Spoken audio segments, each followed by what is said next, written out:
great. That screen was great.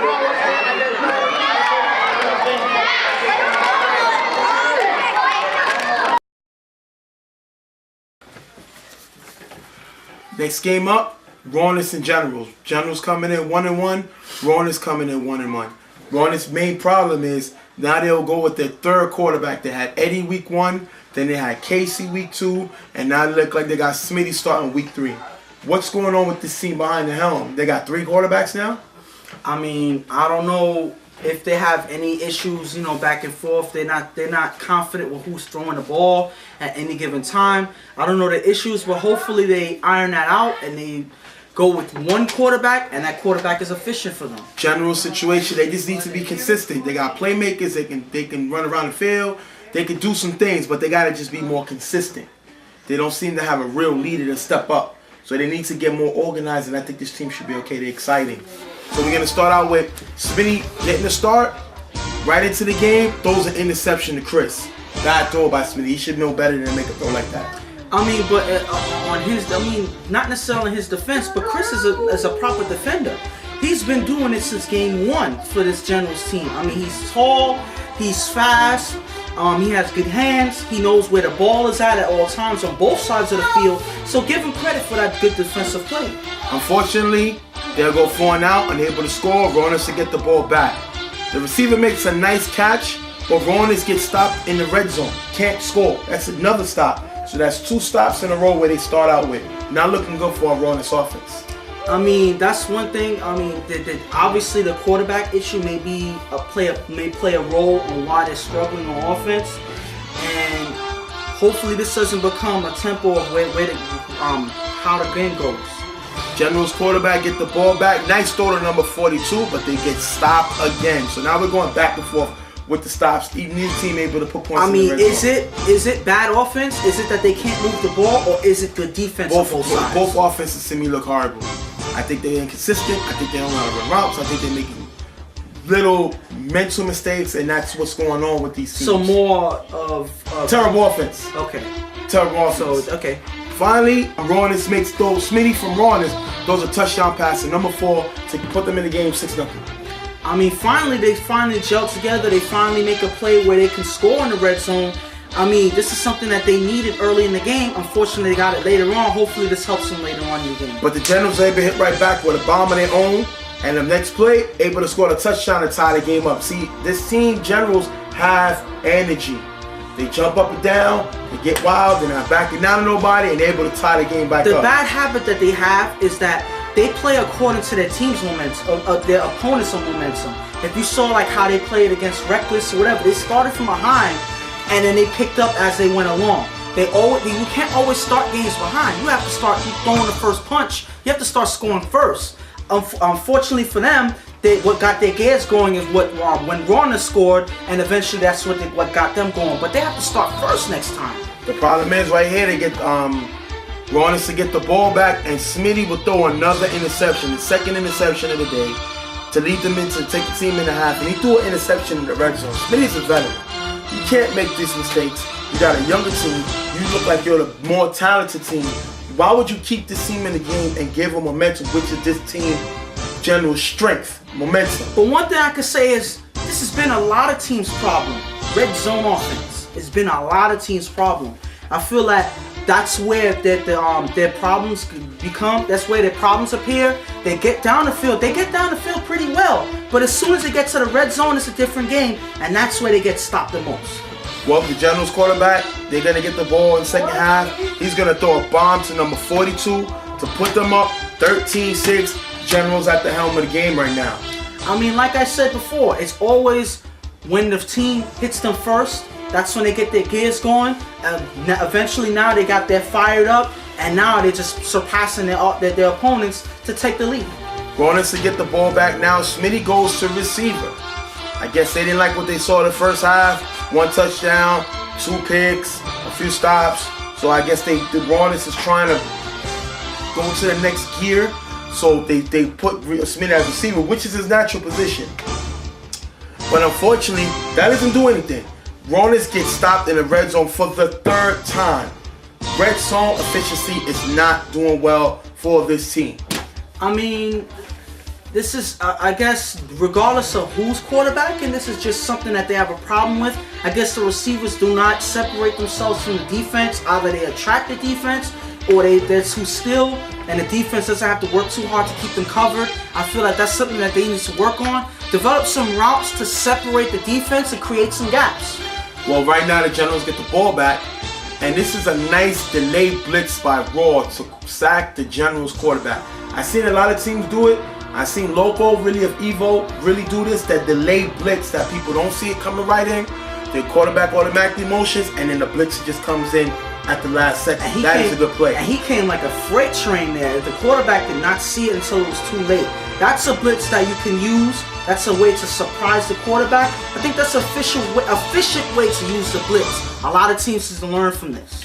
Rollins gets the ball back. They make a reception catch in the end zone.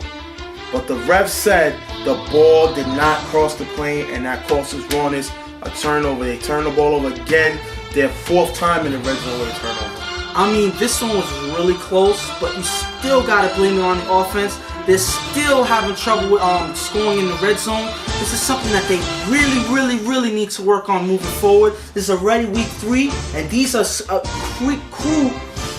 key points that you can put up on a board against these teams. You're going to need every single one. Yeah, because when you got, Generals are a team, they're coming up. But when you play a team like teams with good defenses, a Carver, a Browns, a YMM, a House Gang, when you play these teams with good defense and you don't score in the red zone, you have opportunities, that can end your game because these teams don't give you many opportunities in the red zone to score. So you have opportunities you got to take in, and Rollins is not doing it, and I think that's going to hurt them later on down the line in the season. So Generals get the ball back, unable to put up points, they have to punt again. Rollins receiver drives a touchdown bomb. Another mistake by Rollins. They've been doing it all day. I mean, this offense does not look good today. I feel like there's a lot of issues that they need to work out. I feel like they have so many good opportunities. They have so many good players on their team. It's just like I don't know if their offense is gelling together.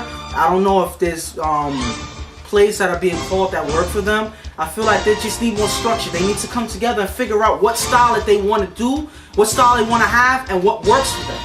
Well, back and forth. Rollins has to punt. Generals get the ball back. They have to punt. Remember, Generals are up 13-6. Rollins drives down the field, and throws a crucial touchdown pass in the corner with good protection. They gave the quarterback time to put them in the game, 13-12. I mean, that was...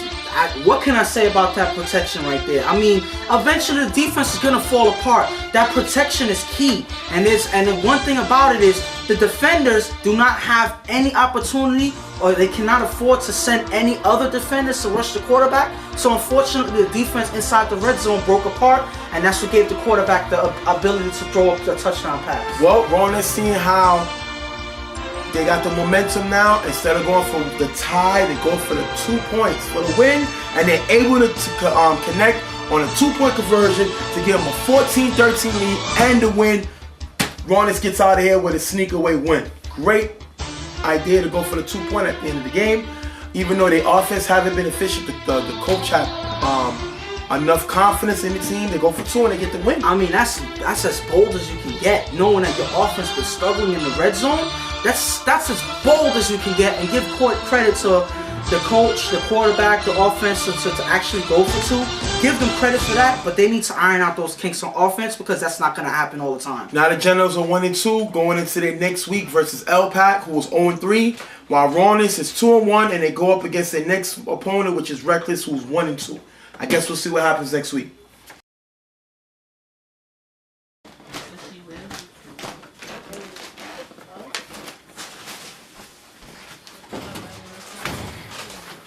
Next game up, we got LPAC versus Reckless. LPAC is coming in 0-2. Reckless is coming in 0-2. Reckless was the #1 seed last season at 5-3. They did lose their first 2 games last year. Then they went on to win 5 games straight. So you got to give them the opportunity to turn it around because it seemed they did before. I mean, this is a team that starts off slow. They started off slow last year, so I don't like to. I'm not gonna make judgment calls and say that they're having a bad season because it's only been 2 games, and this is when they start to pick it up. So we'll see what happens. LPAC lost their quarterback. He was released. He ended up signing with House Gang. This team is falling apart in front of our eyes, and they were a number 2 seed last year at 5-3, and now they're 0-2. Doesn't look good for this team. We're gonna just start off. Buck throws a touchdown pass. No, I'm sorry. Buck throws a pass to Mimi on the first play. Mimi is a veteran, played for Carver, definitely got a lot of energy. I think he brings what Bishop took, that toughness and the ability to make big plays for this team. I mean, he was a big pickup for Reckless. I mean, he's a taller receiver. He's fast. He's tenacious. He knows where he's out on the field. He's one person that knows how to make plays, and he lets you know about it as well. Reckless is going to evidently get stopped in the red zone. These teams are killing themselves with these stops and the end zone not putting up points early. LPAC has to borrow players from ball so hard because they were short. Because of that inconsistency with their team, they're not doing well this season. They end up going 4-out on their first possession. Then Bug finds a touchdown bomb pass to Mimi to put them up 6-0. Now Bug is starting to work that connection with Mimi. It looks like that's his go-to man now. I mean, this is one team right here that's really starting to pick up get their stride. I mean, they're getting the offense together with Mimi leading the helm. I feel like they're a team to be reckoned with. They're a team to be looked at. Their offense is up there now. Let's not get so way. It's 1 game, listen, 1 touchdown. No, but I'm just going by let's not say that a chance. Listen, no. I'm just going by the talent that's on the field. We already know. What? Who? I'm talking about the Bug and Mimi. They got somebody to stretch the field. Yes. Finally. Yes. Finally. They're not the next coming. No, I'm not saying that. I feel like they're starting to pick up. I feel like they're a team to look at just by those 2 alone. Well, they up 6-0. LPAC 4-out once again. Completely bad throw. Receiver on the right. If you look here, it was wide open. It was a late throw. End up getting stopped. But this is what LPAC been doing all season, no matter who's behind the helm. Ball comes back, gets the ball back, throws another touchdown pass to Mimi. Gets the 2-point conversion, puts them up 14-0. Now they putting their foot on the pedal. I mean, at this point, you can't necessarily credit the offense anymore. It's just some horrible defense by LPAC. They're not in the game. You know, they're just really out of it. They really need some resuscitation. They really need to be brought back to life because as of right now, they're very dead in the water. Then Spaz starts to throw. He's throwing for LPAC. He throws a ball too high and it's intercepted. It's tipped and intercepted by Marrington. So these are the throws that Spaz made last year. High, just unable for the receivers to make a play on it. He just always seems inconsistent. Got a lot of talent, but just inconsistent. A lot. I mean, that's all you can say at that point. Buck throws a deep pass on 4th down to get the 1st down. We see the mess up on this play last week, which caused them a loss, but this year they connect on it to get them the 1st down. Then a few plays later, the play right after, he throws a touchdown bomb, but it wasn't defended very well, puts them up 22-0. Now they're attacking LPAC to get in and get out. I mean, I don't even feel like they're attacking. I feel like they're just throwing it where they can. They're just doing whatever they want because LPAC is allowing them to. They have no challenge for Reckless. They cannot put up any challenge at this point. They are not alive right now. LPAC gets the ball back. They're sacked here by Black. Black was an all-star last year. Guy's a great ball giver. He used to play safety, so he knows how to stay around the quarterback. Very good player. And then Spaz ends up throwing 2 plays later, intercepted to Mimi. Mimi's 2nd interception of the day. Great play by Mimi. Bad throw by Spaz once again. I mean, this is a guy that, matter of fact, I'm not even going to give credit to the offense, the defense, to Reckless at all. I can't. Not with this LPAC team playing the way that they are. This is week 3 that they've been playing this way. That team's been running up the score. This is all that's been happening. This is all on LPAC. Bucks throws a nice pass to Sticky. The defender wasn't looking. Unfortunately, they don't score. And Reckless has to punt to halftime. It goes 22-0. Reckless. Second half, start off pretty much the same, but Spaz gets to step it up a little bit. He throws a touchdown pass to put them in the game, 22-7. Mimi, they said Mimi let the guy score. I don't understand why would you give up a touchdown when you're trying to get a shutout. You may need that later, but we not there on the field. They must have their own strategy. Buck throws a nice play to Sticky. Sticky was an all-star. Guy's a great player. He got ejected last week, which I think caused Reckless to get the loss. But because he's in the game, he's able to make plays right here, as you can see. But then Buck throws an interception to number 2 on LPAC. Horrible throw by Bug. He's known to make these throws. You know, he won quarterback of the year last year because he went 5 games, great throwing.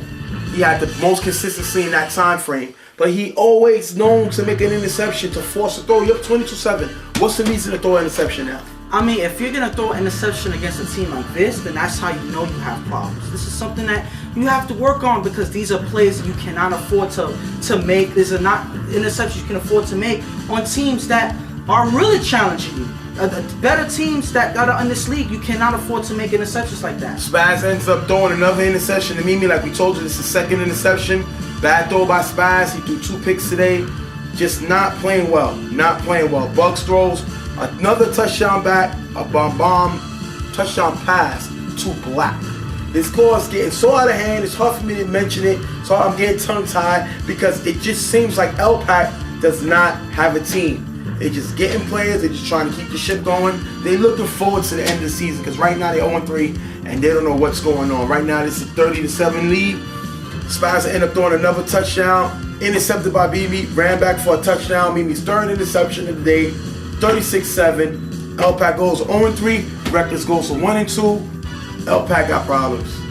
A lot of problems. Yeah, I mean, that's all I can say. You can't give Reckless any credit, not to take anything from them, but this is all bad play by LPAC. Right now, this is a team that you could just run up stats on. That's all it is. That's all it is. And that's all that these teams are doing. They look great against this team. But then, if you notice, every team that played LPAC ended up losing the next game. So, I mean, do this team get credit for playing so well against LPAC? I don't think so. I can't. Not against this LPAC team. This LPAC team needs to be resuscitated. They need a defibrillator. They need something to bring them back alive because they are dead right now. On this Christmas day right now, as you can see, I got my Christmas shirt on. You shoot your eye out, kid. As you see, I'm dressed casual. I'm just chilling. LPAC needs baby Jesus right now because it's not looking good right now. They're the laughing stock of the league. Right now looking like an embarrassment. I feel bad for Sess, but he's supposed to go out and get the players for this team, LPAC, to look better. You can't have the number 2 seed last year, lose your quarterback, lose basically all your team, don't get another group of players to turn the team around and think you're going to win games. They're getting embarrassed. That's all I can say. The last 3 games are all blowouts.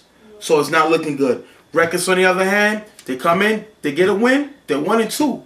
But this team don't play well against younger teams. LPAC is a talentless team. So they can't sit down and say, we did well. Bug still throwing interceptions, which kills this team. Mimi's the man they got to get the ball to. This guy got championships. He plays a Carver. He knows what he's doing. Get him the ball. Guy has 2 picks and 2 touchdown catches. Hello? Get him the ball. You want to win games? You lost Bishop. Mimi's the next guy in line. He has more experience. He can make plays. So let's see if they come out next week doing that. Next up, we got Them Getters versus Ball So Hard. Them Getters are 2-0. Ball So Hard is 1-1. Ball So Hard start the ball out, the game out. Unable to score, 4-out. Crazy's the new quarterback at the helm. They picked him up at the beginning of this season. He hasn't done nothing. He didn't look nothing like last year. He's not taking his team to the next level. He's making his team take a step back. Malcolm's still inconsistent. This team has quarterbacking issues, and Crazy and Malcolm are not the solution. Them Getters, 4-out, same way. Ball So Hard, have to punt, give the ball right back to Them Getters. Then Martinez will find Loso for the touchdown pass. Great throw by Martinez to find Loso, 7-0 lead. I mean, Martinez has been looking, pretty good these last 2 games. I mean, they had Jock throwing the first game, and I guess they decided to go to another direction with Martinez, and he's been looking efficient for them. I feel like he's been able to put points on the board. He knows what all his players are. I feel like he's a good decision for this team, and I feel like they're gonna look good going forward. Crazy throws another interception when he gets the ball back to number 38, Rubio. Horrible throw by Crazy. That's his third interception of the year. He's not making any plays. He's not really doing anything. Really hurts his team by him throwing and making mistakes like this. Maybe he misses his team. Maybe these are not guys that he normally plays with. I don't know. We're not going to give him an excuse. He's not looking good at all. I mean, We're not going to sugarcoat it. It is what it is. He's not throwing good. The one thing Bosa will have to lean on and sit down and be proud of is Preach. If you look right here, he intercepts Martinez. Preach is having a good season this year. He's floating around the ball. He knows where it's at, making plays like he did last year. And he's looking like a proper defender this year. He's been making a lot of his plays on defense. So that's something to pay attention to. He's really playing well on defense. Crazy gets sacked on the team's next possession after Preach's interception. Crazy gets sacked. The team is forced to punt because they can't move the ball. The Getters can't finish the drive, and they go into the halftime 7-zip. Second half starts out, Martinez touchdown pass to their star, their main guy, Hollywood. I mean, what can you say? That's just a quarterback to his receiver, just a routine scoring play for them. This is something that they're already used to at this point. This is something that it just becomes routine after a while. Preach gets an interception on an extra point. His second interception of the day. Stops them 13-zip. Them Getters. Ball so hard, gets stopped again. But then unfortunately, Getters get stopped again. So this very, not really offensive game, more defensive. They finally bench Crazy and put in Malcolm. And what Malcolm does, he's back at the helm. Those interception to track star. Yeah, we seen him do that, 10 times last year? So I guess he's starting it up again this year with the interception, his second interception of the season. Preach almost gets his third pick, but the ball is caught by number 23, but the Getters get stopped in the red zone. Malcolm gets benched again. Oh, hey, play the music. Because right now we're playing musical quarterbacks. They bench Malcolm, they put back in Crazy. Crazy gets blitzed on the first down, and rather than he take the sack, which we said, smart sacks, I guess he's in a giving mood. You know, today's Christmas, that was Saturday, so you will basically figure Christmas is coming. So he wants to give Hollywood a gift and throws Hollywood an interception. Great play by Crazy, in the giving mood. Good job, Crazy. Game is over, 13-0. Them Getters go to 3-0. Nobody's talking about them. They are 3-0. So they got something to smile about. Ball so hard is 1-2. Still looking like the ball so hard of last year. Inconsistent. No quarterback at all. I mean, it's not. I don't look at it as only no quarterback. I feel like they have no structure in general in their offense. Their defense isn't too bad. I mean, they have some things to work out, but they have no structure on offense. They don't have no route runners. They don't have any guys that know how to get open too much. I mean, they have Ty that's out there, but I don't see that they get him the ball enough. I feel like they don't really get to see him on the field enough. They struggle when they get under pressure, when the blitz is coming. That affects Crazy a lot. I feel like this team needs to make a lot of work, fix a lot of things. They need some soul searching. They need a lot. They need to work out a lot to actually fix this team up. Well, Ball So Hard got a game coming up next week. Right now they're 1-2. They play the defending champions who's coming off of a loss, Carver. So they look to rewrite the ship and go forward to start off with the win. Them Getters got a game against the 3-0 Carver Mob. So this is the game that them Getters can show what they got. They play Carver Mob, 3-0 teams. Both teams are 3-0, and we'll see what happens next week. Next up, we got the Black Stallions versus Underrated. Black Stallions not looking like last year. They were the number 3 seed. A lot of people say there was a fake number 3 seed. They won, I think 2 games off a forfeit. Right now, they're not looking good at all. They're not making plays. They don't have a real big player. I don't think Mike is having the same season he had last year. Underrated, where's Robert? That was their all-star. Other than that, they got MJ, but they don't look like they're making big plays in order to win games. So I don't know which direction they're going to go. We're going to have to see how it goes down the line. Underrated starts off the game with Sniper start quick, finding Joe for the touchdown in the corner. Great play. Sniper's efficient when it's the short routes. He's not a downfield quarterback, but the short routes, he can make those throws. And give credit to Joe as well, because that's one thing that he's been known for since last season, getting into that corner in the red zone and making points. Black Science get the ball, ain't able to do anything, they have to punt. Underrated gets the ball back, they're not able to do anything and they have to punt. Incomplete pass right here by Black Science, but number 2 gets injured on the play and he might have fractured or dislocated his finger. Yes, I mean, he fell hard, and when he slid on the ground, it looked like he popped out his finger. I don't know if it was fractured or dislocated, but he had to go to the hospital right after that play. Was the ambulance called? No, he was able to leave with someone, and he was able to go to the hospital nearby. So, I don't know about his condition as of right now. Dale. Yeah, I don't know about his condition right now, but we'll find out in the coming days. Well, Black Dale was not able to get nothing. Black Steins have to punt. After that series, Randall drops a deep bomb from Sniper. This happens too often. Randall's not making plays. He's dropping a lot of passes and they're not helping their quarterback out. I mean, it hurts Sniper because one thing that Rondell is good at doing is getting open. He gets open on a lot of plays. Unfortunately, those plays end up being drop passes, and that's something that hurts the offense every single time. Underrated because of that play, has to punt. And then right back on the field is the Black Science offense, and number 7 is able to throw a touchdown pass to number 14, K's, to put them up, to tie the game 6-6. Great throw by the quarterback to Kells in the corner. I mean, on the bomb, I would say, I'm sorry. Yes, what can you say about that play? That's a play that they needed. This is something that's going to get their team going. This is something that they need a little bit more of, especially in a game that they need to, like this, that they need to win. Sniper would throw another touchdown pass in the corner to his favorite corner guy, Joe, corner pocket, touchdown. Sniper puts him up, 12-6. It was talked about that the player went out of bounds. Refs huddled up, the call to stand, 12-6, going into the half. I mean, this is something, regardless of what your issues is with the refs, not seeing them go out of bounds, this is a route that you see Joe running all the time since last season, and this is something that you can lock up on. Obviously, this is not the case, and that's why he's able to score again. Black Science get the ball in the second half, they get stopped. Underrated, ends up punting back the ball to Black Science. Number 7 almost throws a touchdown pass, but they get stopped. Can't connect on the touchdown pass. Black Science end up giving the ball back to Underrated. Then number 33, Xavier from Underrated drops a pass and is intercepted by Mike. We were just talking about Mike about making big plays. He turned around and did it for the Black Science here. I think they really need him to make more plays like this. It's a team that really needs him to take up the slack for them and make plays and actually carry this team a little bit more into a greater height than what they are now. I feel they need him as a leader on this team. Then they got a new quarterback in for Black Stallions.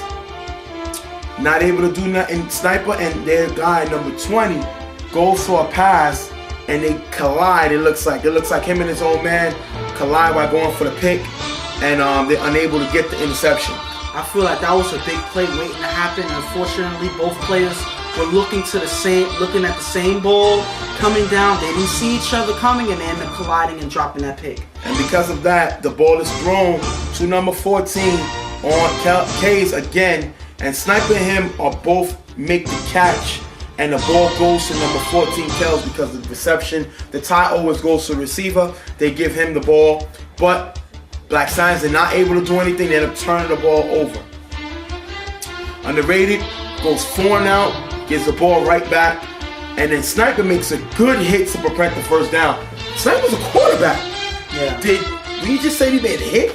Yeah, I feel that he did. I felt that he had to take up and say, you know what? I need to stand up and make a play. I'm the leader of this team. I need to make a play in order to help my team win, and that's exactly what happened. He's willing to do whatever he has to help his team win. 84 will get the sack to turn up to give Danny. Danny would get the sack to end up giving the ball back to Underrated because Black Science turned over the ball. That was 4th down. Sniper's able to find number 2, Dell, with a dislocated finger for the touchdown pass to put them up 19-6. No. Dell's on the other team. Dell is on Underrated. No, Dell is on Black Stallions. Okay, we got it wrong. Sniper ends up finding number 2 for the touchdown to put them up 19-6. Great play. And this underrated seems like now they're in the driver's seat. They know what's going on. They know what they're trying to do. And these are the throws that Sniper has to make in order to keep this team going. I feel like he needs to be a little more efficient on offense. He needs to actually make the plays when they have the opportunity. I feel like he's a smart quarterback. I feel like he's gonna get it together. I feel like he missed certain games and he missed his first game in the beginning of the season. I feel like he's starting to pick it up now. He's starting to get his stride, and this team can only move forward and get better. Well, we're gonna go back, and I'm gonna apologize. The player on Black Stallions that got injured was Allen. He's the one that dislocated or fractured his finger. We're gonna find out more information about him. Dell is the one on Underrated who scored the touchdown. We just want to get that right. Prayers and thoughts go with Allen. Hopefully he'll be back next week. If not, hopefully he won't miss too much time. We hope he's able to get better. Right now, Underrated gets the win. Black Steins are 0-3. Not looking good right now. Not looking good. I mean, they have a coach that said that they would be more efficient, you know, more balanced, more he ain't organized. doing nothing. He's not. Coach Al was not turning this team on the next direction. He looks like the team is going backwards. They're losing games that they should be winning, and you have to blame the coach. It's all on the coach. He's the leader of this team. He has to turn it around. The team's 0-3. This is a team that you have practicing, and these are making mistakes that you shouldn't be making. I mean, all they can afford to do at this point is to get better.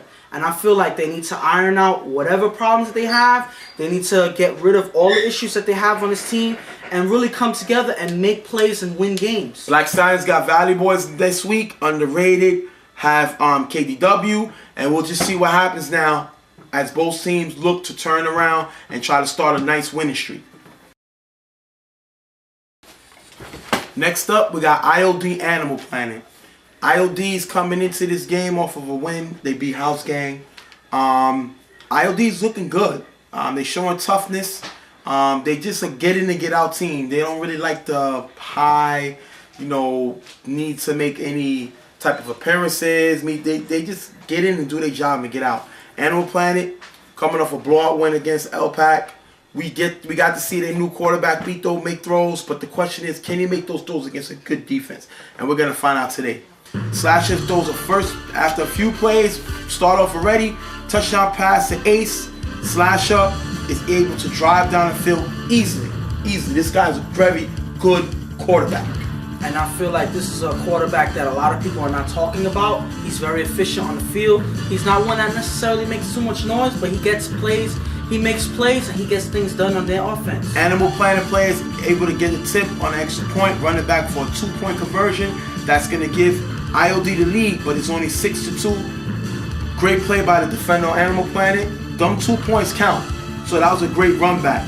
But now Pito gets the ball, and after coming out great last week, he can't move the ball. Let's not talk about weather, which he looked great in the snow last week. He's not able to move the ball, and the team have to punt. Now, was Pito as good as he was last week? Or was LPAC just that bad of a defense that he looked like the next company? I mean, but then we're not even talking about IOD's defense. I mean, they played very well in the last 2 games, especially on that last game against House Gang. I feel that they're very efficient on defense as well. They're a team that needs to be talked about a little bit more. Give them credit where credit is due. Well, Slasher will get the ball back on offense. He avoids the blitz and able to make a nice completion. He finds number 12, 2 more plays, touchdown, great play. They get the extra point, 13-2. IOD's in the driver's seat right now. I mean, like we just said, this quarterback knows how to make his plays. He knows his receivers. He knows where they're going, and they're able to make points easy. 29 hit sacks Pito. Pito hesitated to throw the ball. That's not what he did last week. He made those throws. This week he didn't, and he gets sacked. And he gets sacked again by numbers 36 as they get stopped. Pito didn't look like he looked last week. What's going on? There's a defense. That's the problem. There's a defense that he's facing right now. They have their efficient defense, their defense that covers all of their receivers. They cover all the gaps, and Pito has nowhere to go. IOD will end up getting stopped to go into the half, 13-2. Second half, Animal Planet gets the ball. Pito struggles again. It's pretty much the same, struggles and gets stopped. Now, IOD does something they've been doing all season. They change the quarterback. Number 8 comes in, Joe. I don't understand why they take Slasher out. Joe comes in. and throws an interception on his second pass. What's the need to change quarterbacks? I don't know. Either they're rested, either they feel that they're already winning the game. They're confident enough to change their quarterback to rest their quarterback's arm. I don't know what it is. I don't know. I'm just trying to figure it out for myself. But I don't think this helps your team. I feel like you need to just follow through on the game, keep your quarterback in, keep them moving, and seal the deal and win the game. That's all you need to do. Bito's able to throw a touchdown pass finally to get them on the scoreboard, and they go into the game 13-8. Now the team is in trouble now because now Animal Planet got to score. IOD gets stopped. But then on this drive right here, Bito throws a dumb pass in the middle and is intercepted by 3.5. Stupid throw by Bito. You can't make these throws. He did not do this last week. And why? The difference was, like I said before, this is a defense. This is a defense that makes big plays. This 3.5 was waiting for that pass. He was waiting for it the whole time, and he just came and took that ball. That's all it is. That was just a bad throw. Shouldn't have made that throw, and that's why it ended up being intercepted. Joe was able to throw a touchdown pass to the quarterback slash and end the game 19-8. ILD is 3-0. Animal Planet is 1-2. What's going on? I mean, you don't like the fact that they switch their quarterbacks all the time. But I feel like, I don't know, maybe the Slash wants to play a couple on some plays on offense as well, like as a receiver. Who knows what it is? But the point is, they're getting the job done. Yeah. If you look at their record, they're 3-0. They played against some efficient teams, and they come off with wins, especially against House Gang's defense, which is arguably one of the better defenses in the league. I feel like they don't need to answer for themselves because they're winning games. That's all that matters to me. Well, ILD now has Chill Bills next up. Animal Planet has a 3-0 YMM. Not looking good for Animal Planet right now. They got that win. That's hopefully they can get this game, and they really need it to turn the season around. So that's how we're gonna end it up.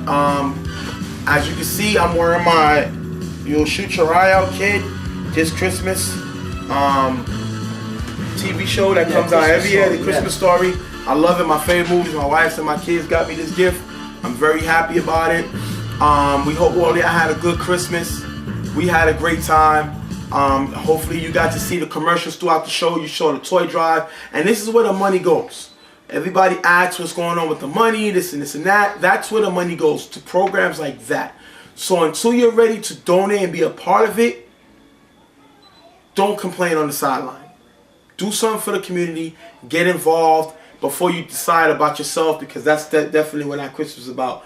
We was able to have a successful toy drive, and it was a great week all around. I'm going to give you my player of the week. My player of the week is Mimi from Reckless. He had 2 interceptions, 2 touchdowns.